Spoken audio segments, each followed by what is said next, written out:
As lawmakers work to try to understand what cryptocurrency even is, efforts to regulate it are already underway. Last week, in a bipartisan vote, the Senate passed the Genius Act.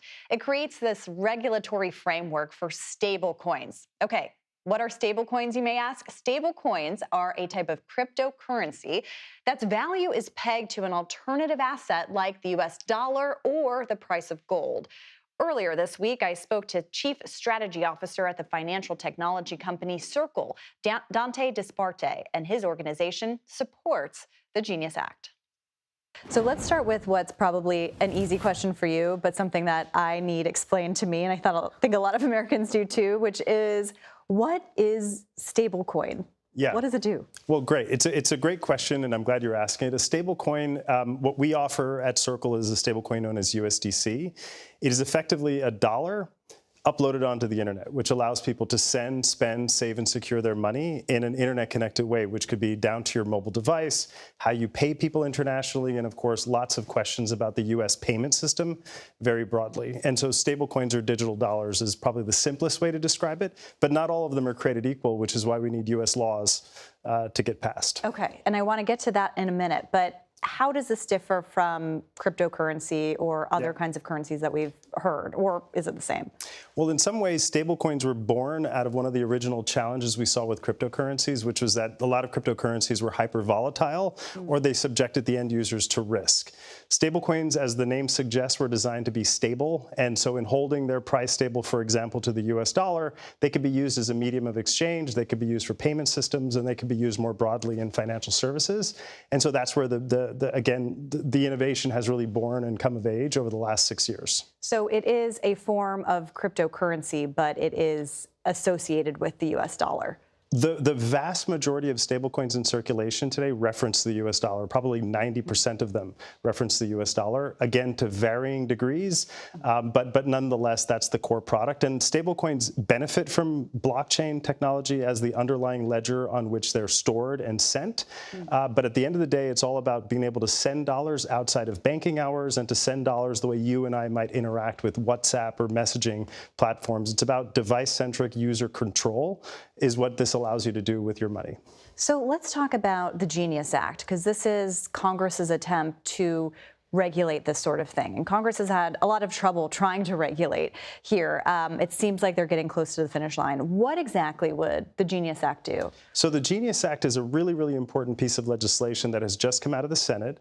It enjoyed deep bipartisan support. More than 18 Democrats supported it in the Senate. And what it would do is create a level playing field in the United States for dollar-denominated stablecoins. The Genius Act would create the legal category. It would call them payment stablecoins, and it would allow banks, non-banks, and effectively credit unions as well to compete, either at the state level or all the way up to having a federal charter. That's just the domestic piece of the puzzle. The Genius Act would also ensure that there's an America First framework for this really important innovation around the world, because the dollar is such a critical currency, not only in this category of activity, but also as a payment instrument, as a reserve currency around the world. So the Genius Act would give us a national framework that we could export to other countries. So without this piece of legislation, what's the consequence of how it's all operating now?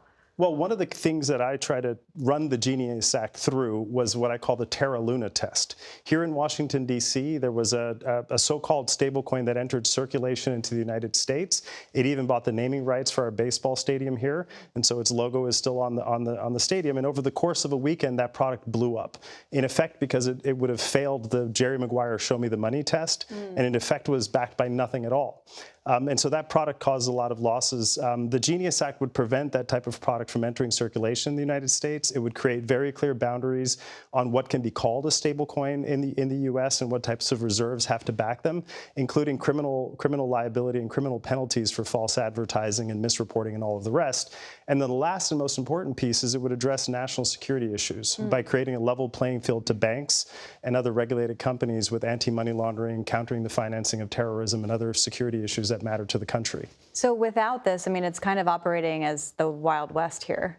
Well, in some ways, it isn't, in that companies like ours have always abided by pre-existing rules in the United States of America, but it does put the U.S. entities at a disadvantage to offshore companies or to other countries who in many respects might have clearer rules for regulating U.S. dollars than we do here in the United States. All of Europe, for example, has a very broad set of rules for this entire market, including broader crypto asset activity, but the U.S. doesn't yet. And so we're the outlier country right now, and there's a very simple choice which the Genius Act gives us the chance to answer. We either lead or we are led. And on this matter, the president has recently issued a tweet calling for action and calling for the Genius Act to come out of the House on a clean basis and to get passed into law. And we have an opportunity to do that, even perhaps ahead of the 4th of July. Why do you think this is an issue that unites some lawmakers who otherwise wouldn't work together on anything? I mean, Kirsten Gillibrand from New York is a co-sponsor of this effort. Sure. Well, number one, I would argue there's a lot of equities here that matter. The United States, especially when it comes to fintech innovation, the states are the laboratories of responsible innovation. And so you could see a lot of interest at the state level to help companies compete in this novel market. So that's a bipartisan issue. You, of course, also see a lot of consumer protection issues that matter pretty heavily to the Democrats and to many others. The Republicans as well have been pushing for a principled set of rules here.